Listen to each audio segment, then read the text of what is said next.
My name is Clara Vance and I am 43 years old. I spent 12 years sitting at the heavy oak desk in Statesboro. The ledger stayed closed on the shelf above my head. Next to it sat the old leather hatbox. It held nothing important yet. Judson Kane walked into the office with his boots clicking hard on the floorboards. "Don't you worry your pretty head about the columns, little sister. Some things are better left uncounted," he said. He said it every single quarter without fail. I kept my pen steady against the paper. The ink dried slowly under the brass desk lamp. Nobody asked for my opinion on the estate or the future.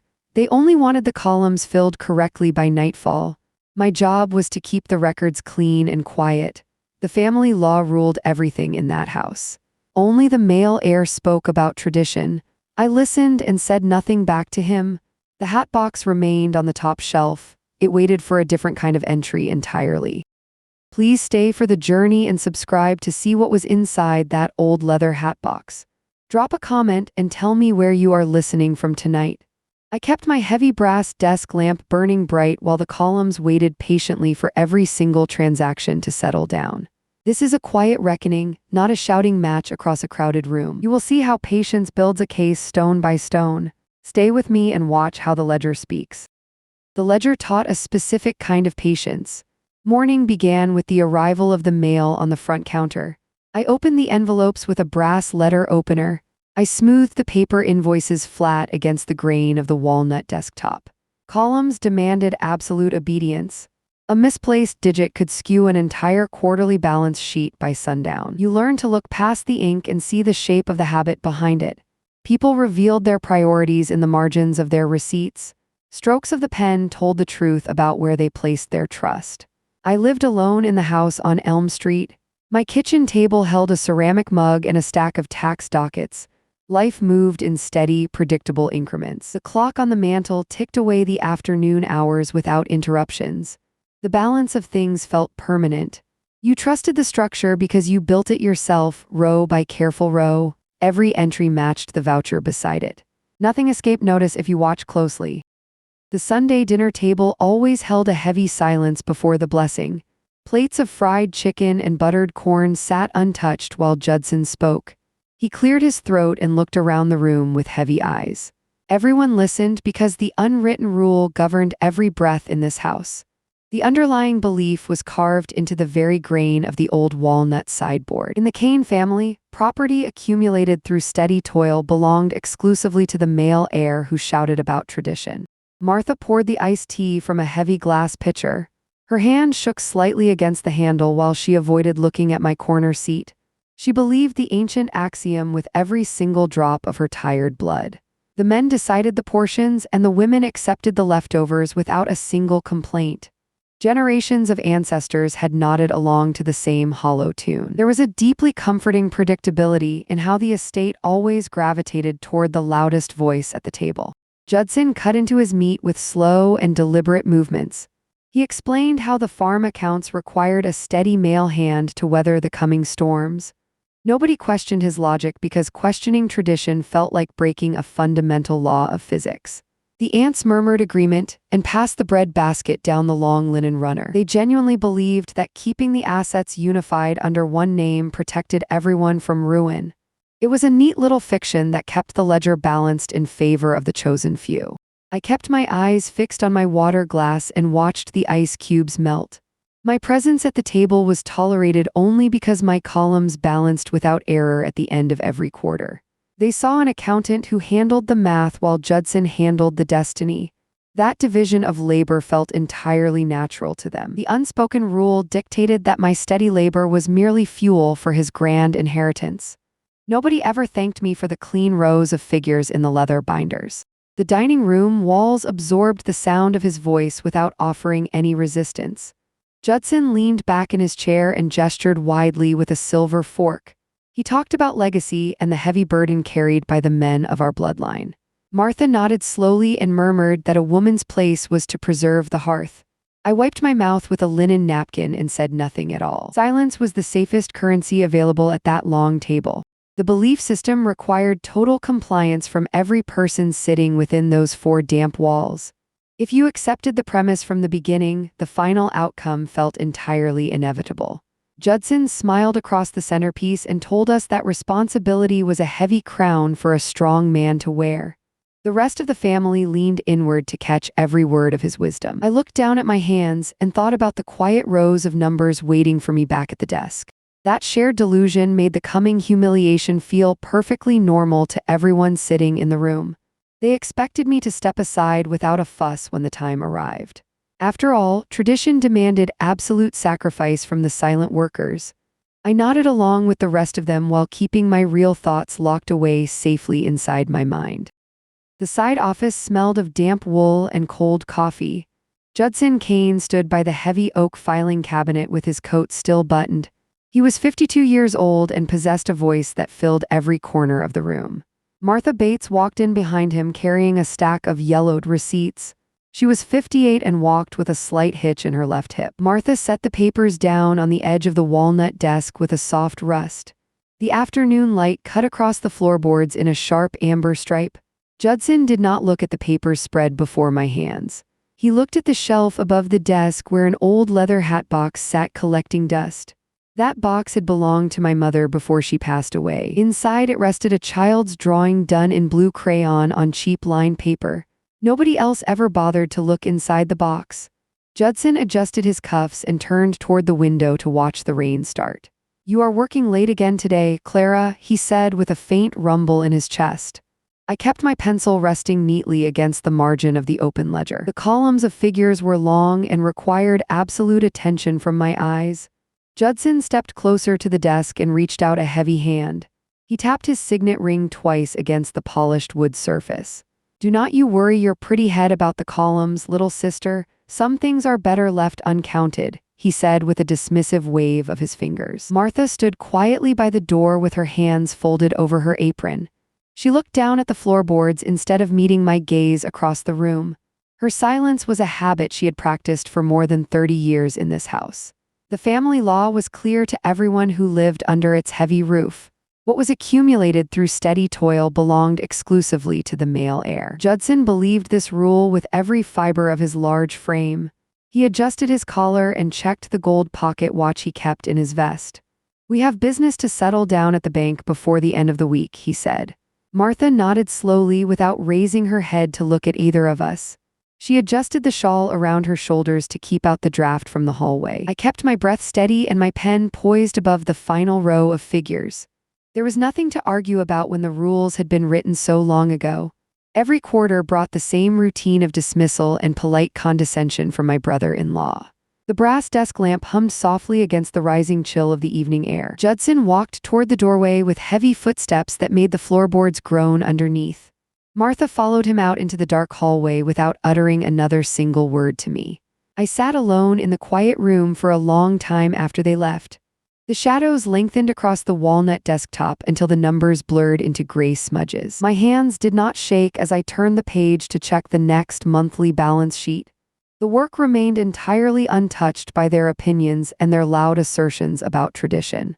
Every single voucher matched the corresponding entry in the book without a single error. The ledger demanded absolute truth regardless of who happened to walk through the heavy wooden door. I closed the cover slowly and secured the brass clasp with a quiet click. Outside, the rain beat steadily against the tall glass window panes of the old house. Statesboro was quiet under the gray sky as the evening settled over the empty streets. The afternoon sunlight cut across the walnut desktop in a sharp slant. I turned another page of the leather-bound ledger. Dust motes drifted slowly through the quiet air of the side office. Judson stepped into the room without knocking on the open door. Martha followed close behind him with a small leather portfolio tucked under her arm. He walked straight to my desk and looked down at the open book. "You are spending far too much time on columns that do not matter," Judson said, tapping a heavy signet ring against the polished wood. I kept my pencil resting neatly beside the latest row of balanced entries. Martha adjusted her collar and nodded along with every word he spoke. "We have important business to settle at the bank before the afternoon heat sets in," she said, gesturing toward the door.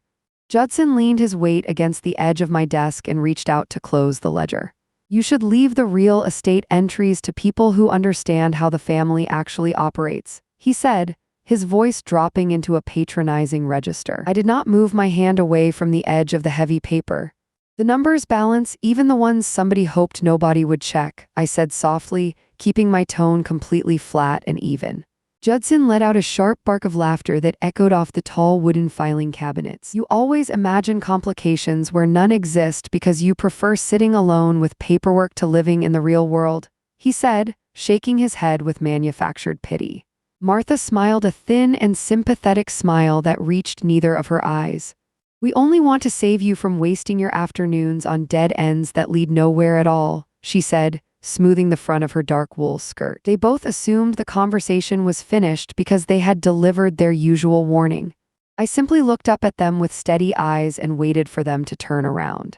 Judson straightened his lapels and checked the gold pocket watch chain to his vest pocket. We will expect the final quarterly totals on my desk by tomorrow morning without any further delays, he said, turning sharply toward the hallway. Martha offered one last dismissive glance around the small office before following him out into the corridor. The heavy oak door swung shut behind them and left me alone with the ticking wall clock. I picked up my wooden ruler and aligned it carefully against the margin of the open page. The ink was dry and permanent against the stark white paper waiting for the next entry.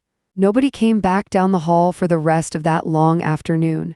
I spent the remaining daylight checking every single voucher against its corresponding receipt to make sure nothing was missed. Every transaction had a trail whether anyone chose to follow it right now or not. Patience required nothing more than a sharp eye and a willingness to let them talk while I worked. The side office grew very quiet after they left. I closed the leather-bound ledger with a soft thud. Dust motes drifted through the slanting afternoon sunlight. My walnut desk felt larger and colder than it had an hour before. I reached for a small brass paperclip. Clara Vance does not waste energy on trembling hands when 34 unverified invoices wait on the blotter. Judson had made his position entirely clear. The family books belonged to his branch of the lineage. My daily labor counted for precisely 0 in their grand design. I picked up the leather hat box from the top shelf. It smelled of old cardboard and faint lavender from 20 years ago. The lid came off without a sound. Inside sat my late mother's blue crayon drawing from 1984. I placed a folded grocery receipt on top of it. That hat box became my new filing system for things that mattered, not the estate taxes or the quarterly land dividends. Those stayed in the oak cabinet by the door.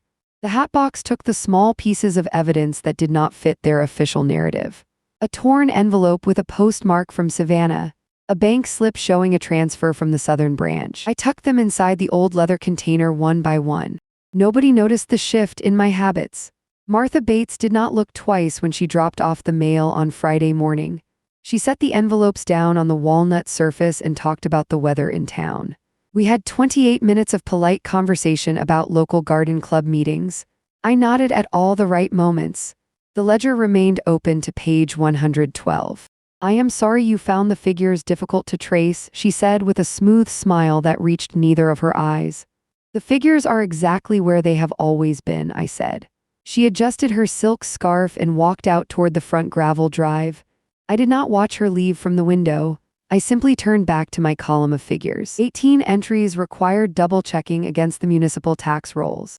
Silence is a very specific kind of tool. You do not need to raise your voice to reclaim a room. You just stop offering explanations to people who refuse to listen. The ledger absorbed my pencil marks with steady strokes.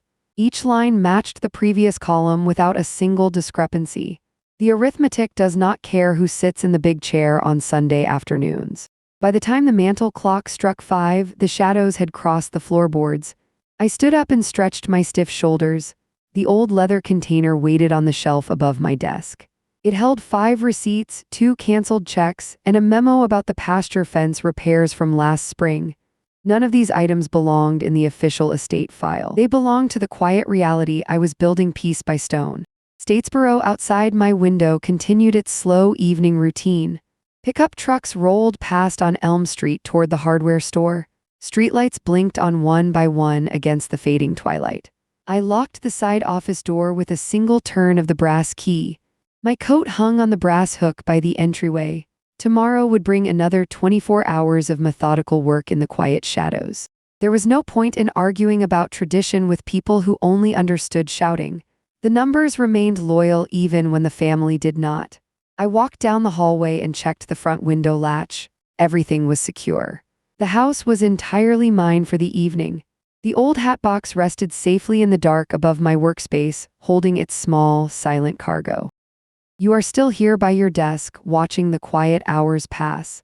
Have you ever waited for a ledger to reveal its hidden story? You checked the totals again, knowing a single unverified entry could tilt the scale. I sat here in Statesboro with my heavy lamp lit and the old leather hatbox nearby. The columns might have looked completely orderly then, but paper held memories longer than men did. A quiet correction was coming for those who refused to look closer at the final balance. The walnut desk accumulated a fine layer of dust during the dry months. I swept the surface with a small horsehair brush every Monday morning. The bristles made a soft scratching sound against the wood. Summer heat pressed heavily against the glass panes of the narrow office window, while the small southern town outside remained completely still. Clara Vance maintained her quiet schedule while the calendar pages turned over without any outside interruption. August brought thunderstorms that rattled the loose iron gutter above the porch. Rainwater tracked gray streaks down the side of the brick chimney. The habit of professional verification became a private discipline that required no audience at all while the storm raged outside. Every entry received a precise pencil mark next to the corresponding bank slip. Autumn arrived with crisp mornings that fogged the lower window glass. I poured black coffee into my ceramic mug and checked the index tabs. Each folder inside the oak filing cabinet held receipts sorted by date and vendor name. No one else from the family ever climbed these narrow wooden stairs to inspect the growing archive of verified paper documents. The blue crayon drawing rested safely inside the leather hatbox on the top shelf. Winter brought freezing winds that rattled the window frames throughout the night. Frost formed intricate white patterns across the lower corners of the glass. I wore a heavy woolen cardigan while checking column totals under the brass lamp. Months slipped past in this quiet, steady rhythm of checking vouchers against municipal tax rolls without a single error. The numbers balanced with absolute precision across every ledger page I turned. Another year began without ceremony or announcement from the main house on the hill. The mail carrier dropped heavy envelopes through the brass slot in the front door. Martha Bates walked past the front gate twice without stopping to deliver gossip or garden club updates. I collected the incoming mail with a heavy bone-handled letter opener and carefully inspected every single stamped postmark. Clara simply returned to the walnut desk and opened the next blank ledger page with steady hands. Spring returned with yellow pollen dusting the porch rails and the gravel driveway. I washed the coffee mug in the small porcelain basin behind the office partition. Sunlight cut across the floorboards in bright geometric shapes that shifted with the afternoon hours. Every receipt found its proper place in the dark wooden cabinet by the wall. The official record continued to grow thicker drawer by drawer as my verification work demanded more physical storage space. Years accumulated like dust upon the upper shelves where the leather boxes sat in rows. I did not rush the process or look for shortcuts in the verification pipeline. The quiet discipline of an accountant remained my only companion through those long, quiet afternoons. Every single business invoice was thoroughly cross-referenced against official bank slips from the southern branch located downtown. Patience proved to be the sharpest instrument available for uncovering the hidden truth. A small brass bell chimed when the side door opened during the late afternoon hours. No visitor ever stayed long enough to disturb the papers stacked on the walnut desktop. I held my wooden pencil positioned directly above the ruled margin of the open ledger page. Time moved forward without any sudden mercy or pause, while the heavy ledger book absorbed every single verifiable financial fact. Clara watched the dark ink dry completely before closing the heavy cover for the night. Summer heat returned through the narrow window panes and settled over the wooden floorboards. I opened a fresh ledger page and dipped my steel pen into the dark inkwell. Every single entry matched the corresponding bank statement with absolute mathematical precision while the afternoon hours dragged on. The filing cabinet drawers required steady pressure to close properly. I slid another folder into the bottom metal drawer. The metal latch clicked shut with a sharp sound. Martha walked slowly up the dusty gravel path carrying a small brown paper parcel while looking toward the distant hills. She set it on the porch railing without knocking on the wood. I waited 3 minutes before opening the heavy front door. The brown parcel contained 3 canceled checks from the previous spring. I carried the papers inside the dark hallway and placed them carefully on the walnut desk next to the brass lamp. My wooden pencil rested beside the green blotting paper. The growing archive expanded silently inside the locked wooden drawers. Evening shadows stretched across the braided rug in the corner. I turned the brass key in the drawer lock twice. The heavy brass key and the interior mechanism moved with a dry mechanical click that echoed clearly through the empty room. Silence filled the small office as the grandfather clock chimed 6 times. Clara adjusted the green lampshade to throw more light across the ruled columns. Autumn winds brought dry fallen leaves against the window glass. I checked the index numbers one final time before leaving the walnut desk.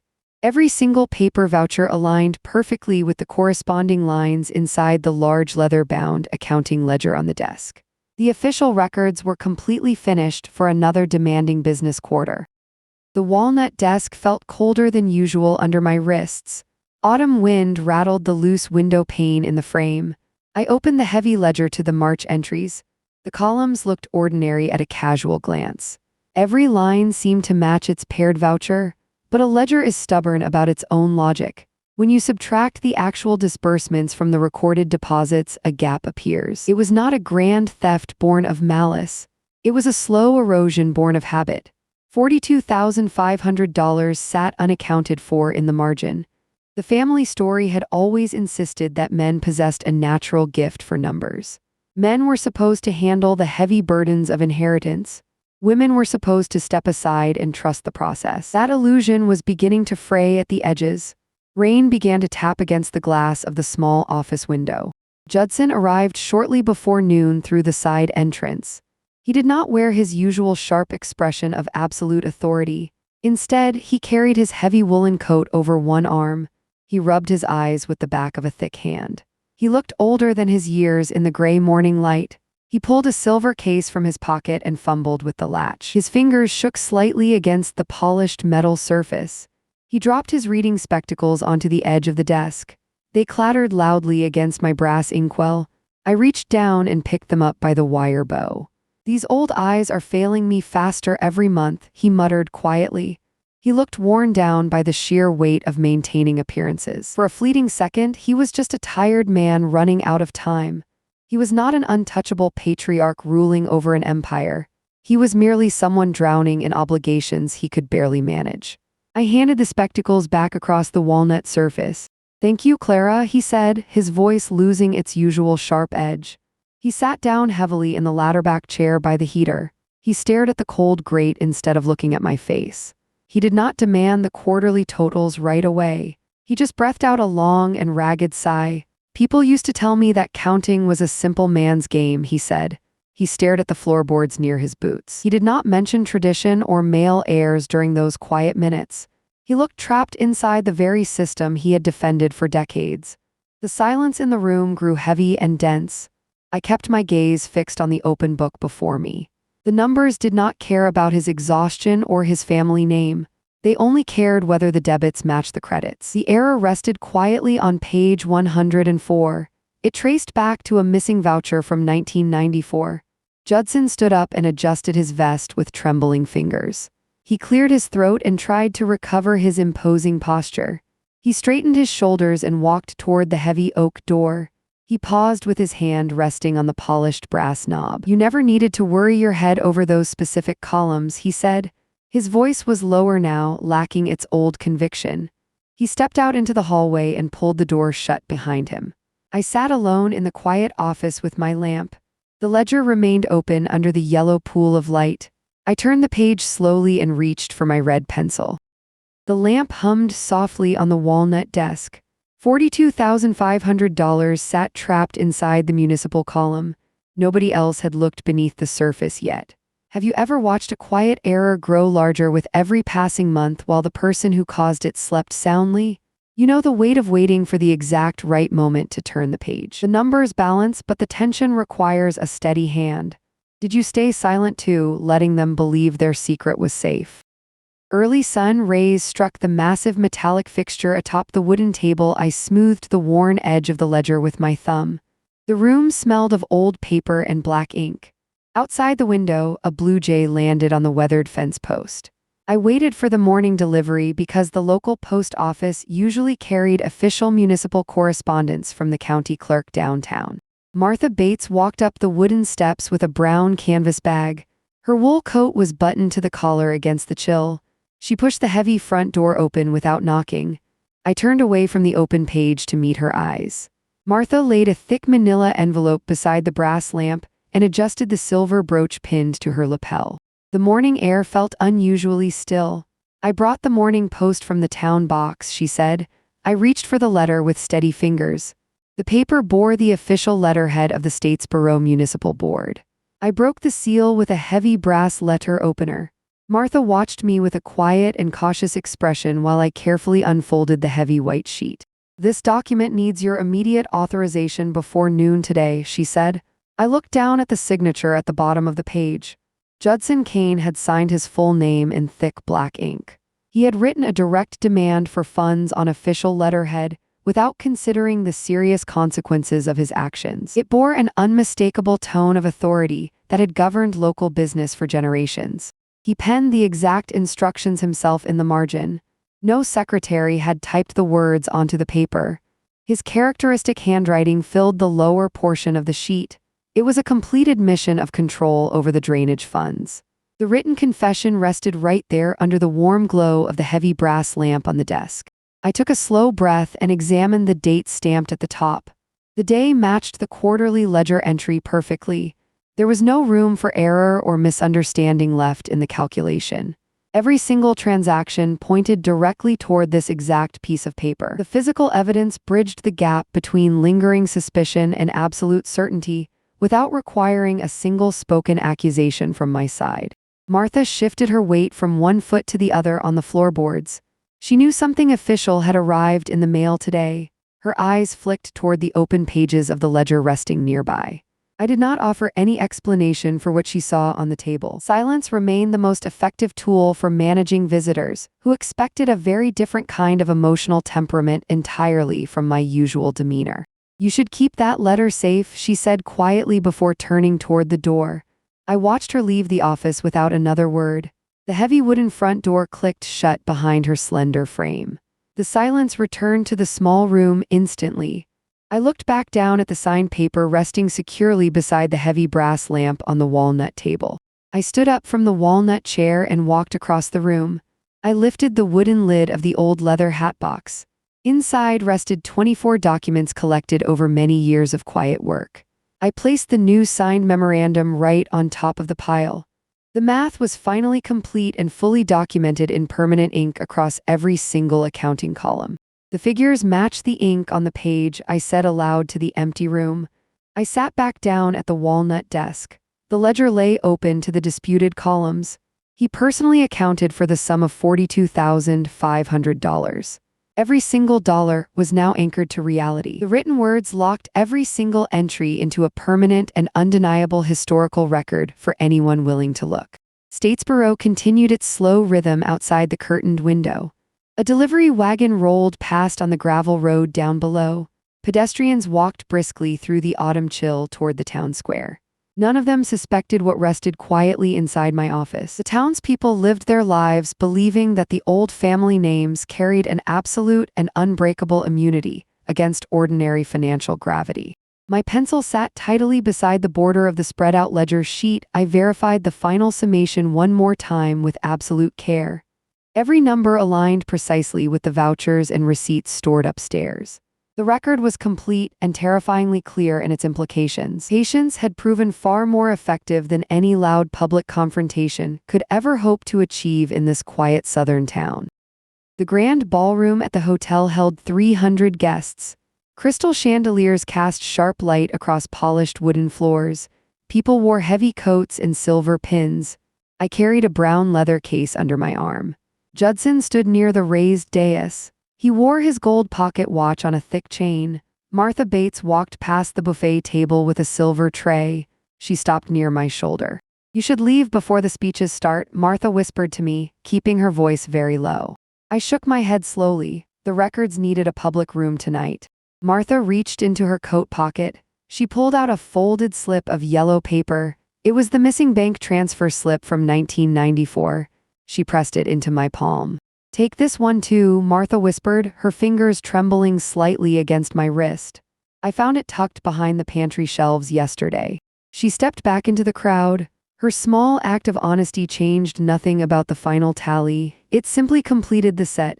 I watched her walk toward the exit doors. She did not look back.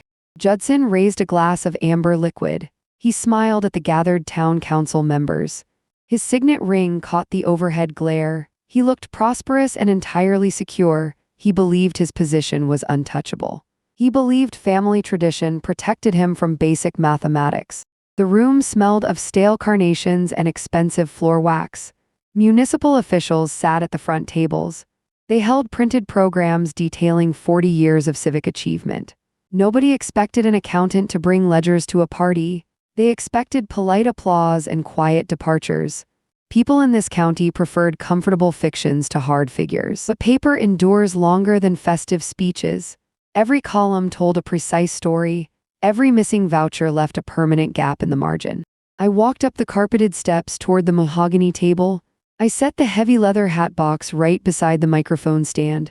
The brass clasps clicked open in the quiet air. Inside lay the blue crayon drawing from 1984. My mother had drawn a small house with crooked chimney smoke. I placed the paper flat against the polished wood. Beside it, I stacked 12 years of reconciled quarterly ledgers. Judson turned his head. His smile faltered for a fraction of a second. "What is the meaning of this interruption?" Judson said, stepping forward with a sharp frown. I opened the top ledger to page 104. "The numbers balance, even the ones somebody hoped nobody would check," I said quietly into the silent room. The council members turned their attention toward the stage. Nobody moved. The air felt heavy with sudden stillness. Several municipal officers leaned forward in their folding wooden chairs to examine the physical documents resting upon the mahogany table. Judson stared at the open page. His face lost all color. He tried to speak. His fingers twitched against his heavy gold vest chain. A low murmur rose from the back row of seats. The county commissioner stood up from his cushioned seat near the center aisle to inspect the pages very closely. He adjusted his silver glasses with a slow hand. He looked past Judson toward the stacked ledgers. The records remained entirely undisputed. Every single signature matched municipal archives. Martha stood quietly near the side exit doors while keeping her heavy wool coat buttoned tightly against the sharp draft. Her part was finished tonight. She did not try to rescue anyone from the consequences. She simply watched the grand room change shape under the harsh chandelier lights. Judson reached frantically for the edges of the heavy leather ledger because he wanted to close the bound book immediately. He stopped moving halfway. His trembling fingers hovered above the paper. The heavy silence stretched across the polished ballroom floor. Nobody came to his defense. Judson spoke in a very strained whisper while looking directly down at the floorboards near his polished leather shoes. "This is entirely an administrative misunderstanding," Judson said, swallowing hard against his dry throat. I shook my head slowly without ever raising my voice above a calm and steady conversational tone today. "The columns are clear," I said, pointing down at the missing voucher numbers from 1994. The county commissioner nodded slowly in the dim overhead light while reviewing the disputed figures very carefully. "We will examine these financial files tomorrow morning in my office," the commissioner said, turning his back on the disgraced heir. The brass lamp on the podium hummed softly in the empty space between us. I closed the top ledger with a quiet sound. The hat box remained beside the microphone stand. My mother blue crayon drawing rested under the glare of electric bulbs. Years of hidden entries finally rested in plain sight. No family tradition could rewrite the mathematics now. The room felt smaller than before. People began gathering their coats from the wooden chairs. Judson stayed frozen by the raised dais. He had no columns left to hide behind. The final reconciliation was complete. The air smelled of stale carnations and cold coffee. Nobody offered a parting word as the evening drifted toward its inevitable conclusion. A clock chimed somewhere in the distance beyond the tall glass windows. Statesboro awaited the morning light with quiet patience. Every single ledger page waited for its true accounting. The town council members gathered their papers in silence. I picked up the old leather hat box by its sturdy brass handle. The weight felt perfectly balanced in my hand. I walked past the rows of empty chairs without looking back at the elevated stage. The cold night air outside the Grand Hotel doors carried a sharp autumn chill across the damp pavement. My walnut desk back on Elm Street would be waiting under the brass lamp. The heavy front door closed behind me with a solid wooden click. Tomorrow morning would bring a completely new page. The records were finally clean and entirely orderly. Patience had built this private archive stone by stone over 12 long years of quiet labor. The mathematics demanded absolute honesty from every single citizen who ever held a pen. The public hall was empty again. The noise of the anniversary celebration had faded into the damp night air. Judson sat on the edge of a folding chair near the refreshment table. His head was bowed. His shoulders shook slightly under his wool coat. He looked smaller now than he had in the office. The gold pocket watch hung loosely from his vest. I held the leather hatbox under one arm. The latch was unfastened.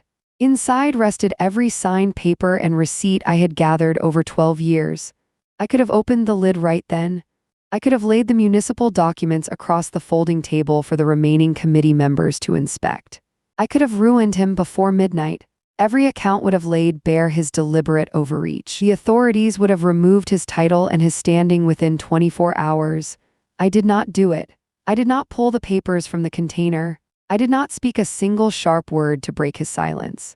Revenge required a prolonged energy I simply refused to spend on him. His defeat was already complete without my voice added to the room. He knew what sat inside the leather box. That knowledge was enough to weigh down his remaining years. Martha stood near the doorway with her coat buttoned to her chin. She offered a quiet nod before stepping out into the gravel lot. I watched her leave without calling out. The walnut desk back on Elm Street awaited my return. The brass lamp would be cool by now. I walked past Judson without pausing. He did not look up as I passed his chair. The heavy wool of my coat brushed against the doorframe. The night air felt sharp against my face. I carried the hatbox home under my arm. The documentation remained safe inside its dark interior. No one else needed to see the columns of figures. The errors belonged to the past now. I placed the container back on the shelf above the desk. The room was dark and perfectly still. I struck a match and lit the wick of the brass lamp. The yellow glow stretched across the wooden surface. My pencil waited in the ceramic holder by the inkwell. I pulled the daily ledger toward me and opened the cover. The pages were clean and orderly. Every entry matched its voucher with absolute precision. I took a slow breath and let the quiet settle over the house. The work remained. Nothing more needed to be proven to anyone. The building was empty except for the ticking clock on the mantelpiece. I picked up the pencil and turned to a fresh page. The ink flowed smoothly across the white paper. Hours passed without interruption from the outside world. Statesboro slept beneath a heavy blanket of autumn stars. My hands were steady as I checked the final column for the week. The figures aligned properly in every row. I closed the ledger with a soft sound. The house stayed entirely quiet around me. The autumn wind blew softly against the glass of my front window on Elm Street. Statesboro returned to its quiet habits after the municipal review concluded. I walked across the wooden floorboards to check the front porch steps. Martha Bates stood by the mailbox with a fresh bundle of letters. She looked lighter than she had in all the years of working. She handed me a single brown envelope without saying a single word about Judson. Martha left her old habits behind on the gravel path and finally walked toward town with her head held very high. I carried the mail inside and set it down on the walnut desk. The brass lamp cast a steady glow across the leather blotter. No urgent demands waited in the pigeonholes of the cabinet today. I opened the old leather hatbox that sat upon the upper shelf. Inside rested the small drawing in blue wax from my mother. Her childish hand had traced the outline of our old farmhouse long ago. I placed it very gently beside the heavy glass inkwell where the warm morning light could touch its faded blue surface. The ledger remained closed for the first time in many years. I did not need to check the columns for hidden errors or missing vouchers. The numbers rested where they belonged without any need for my correction. Statesboro moved past the scandal with a quiet sigh of relief. Most people in town spoke softly about the crisp autumn weather instead of old family names and forgotten inheritances from the past. My shoulders felt entirely free from the heavy weight I had carried alone through all those long winters. Martha stopped by again later in the afternoon to return a borrowed book. She brought a small loaf of fresh cornmeal bread wrapped in coarse linen cloth. We sat on the porch chairs without mentioning the past or the courtroom trial. She spoke at length of her simple plans to travel north by train to visit her younger sister in the city. Her redemption was small and quiet, but it belonged entirely to her now. The sun dipped below the western horizon and painted the sky in shades of pale gold and amber. I watched the long evening shadows slowly lengthen across the quiet green lawn of Elm Street as deep twilight finally fell. My work as a record keeper would continue tomorrow with ordinary municipal accounts. For tonight, the house was simply a home filled with peaceful silence. I closed my eyes and breathed in the cool evening air. Peace settled over the rooms like a fine layer of dust. I poured a cup of warm tea and sat by the open window. The tall clock ticked steadily on the wooden mantelpiece, marking the peaceful passage of time without any sense of rushing forward. Everything was accounted for, down to the very last line of the day. A gentle quiet filled the corners of the room as the stars began to appear above the southern roof.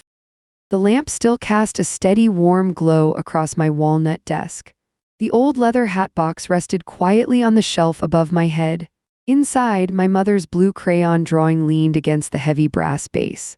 Every page in the ledger finally told the exact truth without needing defense. You might spend many years waiting for a grand and noisy victory. That public noise never actually arrives. The world simply resets itself when the proper clerical work is finished. You learn to find deep peace in quiet margins and perfectly balanced accounts. Judson stays inside his silent house now, far removed from the town square. Martha brings fresh figs when the late autumn season turns cold once more. We do not speak about the missing municipal funds during her brief visits. Some columns require no further footnotes once all the individual totals align. You only need to keep your own daily records entirely clear and true. The office remains wonderfully small. The evening air stays perfectly calm. Nothing more is owed to anyone today.